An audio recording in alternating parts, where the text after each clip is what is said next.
Good morning. I think it's time that we talk about money again. I'm always talking about money, right? And it makes people uncomfortable because we don't have a great relationship with money. So that's what today is all about. Hey, I'm Michelle, author of Woman Up, the book and the podcast, and your business coach. So what am I talking about when I'm talking about money relationship? Well, first of all, let's talk about relationships.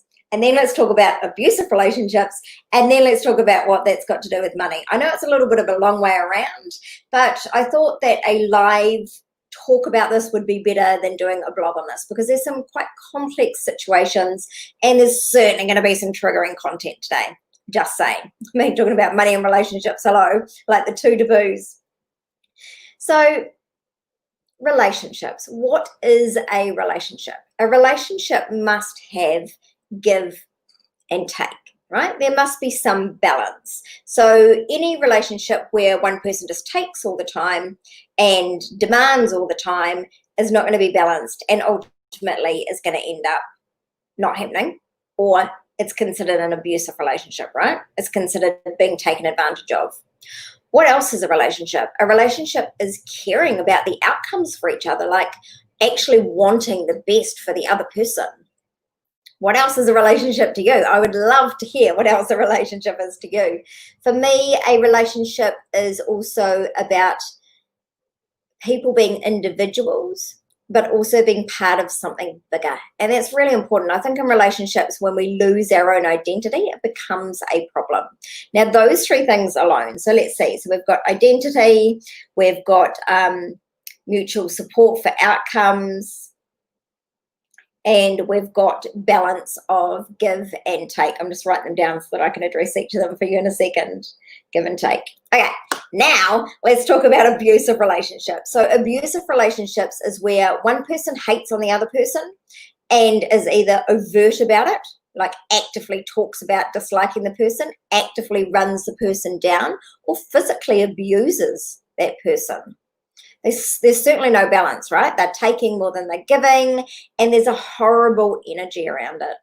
Now, seriously, guys, hold on to your panties because this is where it gets real, and I just actually have to address it. And it's okay. It's going to trigger you. Just accept that. You can hate on me. You can send whatever hate messages you want.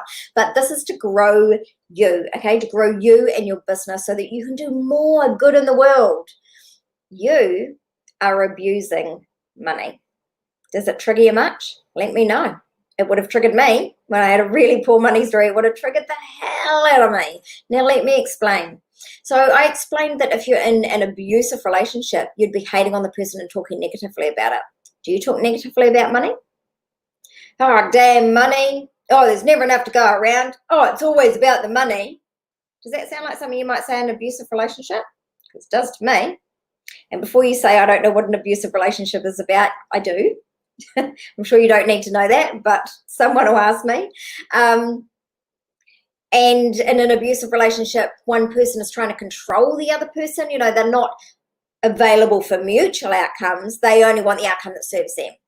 Do you only want the outcome that serves you with money? Like, do you expect money to just show up in your life, but you never speak kindly to money? Do you ever do anything nice for money? Do you clean out your wallet and make it a beautiful place? Do you thank money? Thank you so much, money, for coming into my life. When was the last time you actually said that? Right? If you were money, would you want to be in a relationship with you? Confronting, right? And what else is a good relationship? So a good relationship is, what did I write down here? Mutual outcomes, giving more than you're taking, and I kind of read my writing there. But you get my point, right? You are in an abusive relationship with money, yet you expect it to continue to show up for you. And why would it? If you're not loving money, and we hate on money because we think that people don't like people that have money. And you might be right. There's plenty of people out there that don't have money, that don't like people with money because they're afraid of it. But the truth is, and this is really true, right? Money is a magnifier. It's just like alcohol. If you're already an asshole and you drink, you're going to become more of an asshole. If you're already an asshole and you get more money, you're going to become more of an asshole. But it is a magnifier. Look at the good that Oprah Winfrey does in the world, right? She's all about empowering women and giving people a leg up and helping them to examine things so they can move forward. So she just does more of that because she has more money. And the more money she gets, the more money she gives and the better she does in the world. Same for me. Like, my business is not all about making money, but even if it were, I challenge you to tell me that that's wrong. If that's what I want it to be about, why can't it be about that? Like, why is it? Yeah, exactly. Why is it so dirty to make money? Even if I didn't give to charities, which I do, I love giving to charities. My favorite is, in case you want to know, is Dress for Success. I really love it, really, really badly. It's very, very close to my heart and empowering women and giving them a leg up. But even if I didn't give to charities, that would be my business, right? Like, what I do with my money is my own business, but I choose to feel good about money, and I choose to feel good about giving money, and I choose to feel damn well good about making money and holding on to money. But I didn't used to feel good about it. I used to feel dirty and sneaky, and I've always been good at making money. Like, I set up my first business at about 9, selling eggs to my family in the cafe, and they always used to laugh, "Oh, Michelle, little squirrel and money away, little tightwad." So I grew up with all of these influences. On the one hand, my parents were business owners. They're like, yeah, you should want to make money. And on the other hand, they're like, ooh, don't be greedy. So there's always these playoffs, right? And these things that we earn from our parents. And trust me, I'm not bagging on my parents. They taught me some fantastic money values.